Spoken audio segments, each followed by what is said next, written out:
Ողջունում եմ բոլորիդ, խաղաղության դատավարությունը շարունակվում է, ինչպես տեղյակ եք Վերաքննիչ դատարանում, մենք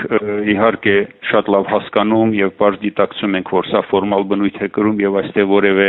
փոփոխություն չի կարող լինել Արաչյանի դատավճռի հետ կապված, բայց դիտակցելով, որ միջազգային դատարան տանող ճանապարհը հենց դա է, մենք դիմել ենք Վերաքննիչ դատարան, այդ մասին էլ հայտարարել ենք դատարանում, որևէ գաղտնիք չկա։ Նույնիսկ որոշ պաշտպաններ արդեն մտահոգություն են հայտնում դատական կոլեգիայի նիստում, որ այսպիսի դատավարությամբ եւ այսպիսի փաստերով գնալ միջազգային դատարան իրենց համար շատ ծանր կլինի եւ ամոթ է եւ պաշտոնապես են իրենք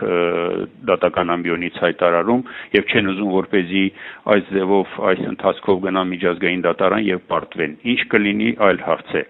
Անընդհատ դատավորը խոսում է բաց դատավարությունից, արդարությունից, արդարադատությունից, բայց ինչպես Արաչինացյանի դատարանն էլ հիմա էլ նույնն է, որևէ փոփոխություն, որևէ էական բան չկա։ Անցած շաբաթ իմ ելույթներ, իմ խոսքներ, ես ներկայացի թե ինչու եմ դիմել Վերաքննիչ դատարան, խոսքս գրեթե նույնն էր, ինչ որ Արաչյանի դատարանի վերջին խոսքում, որ սա քաղաքական պատվերով եւ քաղաքական դատավարություն է, այս դատավարությունը որևէ կապ չունի քրեական հանցագործությունների հետ, սա էթնիկ պատկանելիության եւ ազգային ատելության հողի վրա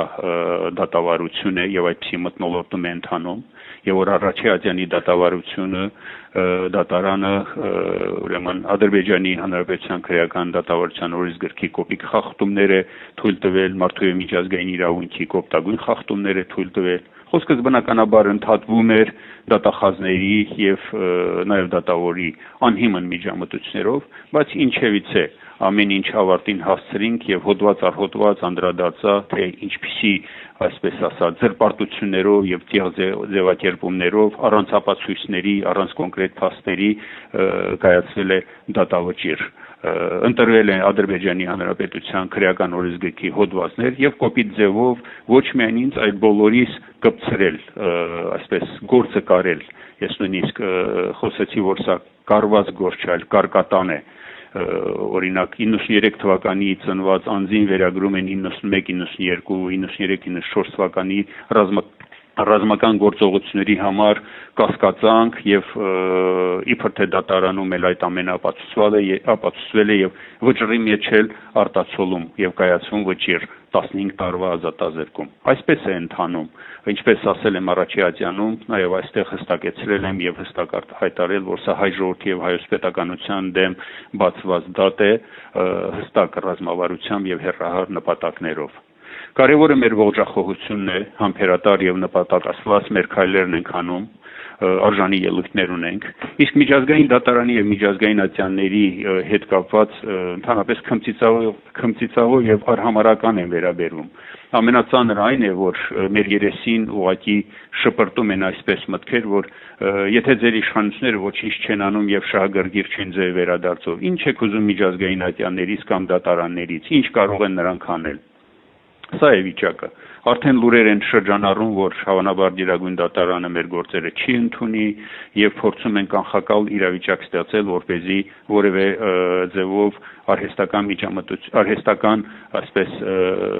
միջամտություններ ունենան։ Ինչպես օրինակ 1 տարի առաջ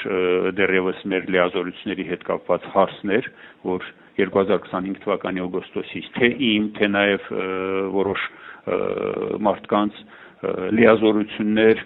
տալու հանգամանքը մինչև հիմա չի լուծվել եւ չեն կարողացել ոչ մեր հարազատին, ոչ մեր իրավապաշտպանին լիազորություններ տալու։ Մինչև հիմա պատկերացրեք պաշտպանները չունեն, նույնիսկ այս պահի դրությամբ չունեն ոչ մեղադրական ակտը, ոչ մեղադրական եզրակացությունը եւ ոչ էլ դատավճիռը։ Դատավորը հետաքրքիր է մեր պահանջներից հետո որոշում կայացրեց, որ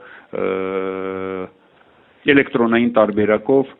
թույլ է տալիս, որպեսզի պաշտպանները ծանոթանան դատավճռին, հասկանում եք, ծանոթանան, այսինքն նրանք չեն կարող իրենց ձեռքի տակ դա ունենալ։ Եվ պիտի ասեմ, որ արժանի ելույթներ ունենք, սպասում ենք այս փուլի ավարտին եւ հստակորեն մեր քայլերն ենք անում։ Մնացած ամեն ինչ նորմալ է, լավ մնացեք եւ պինդ եղեք։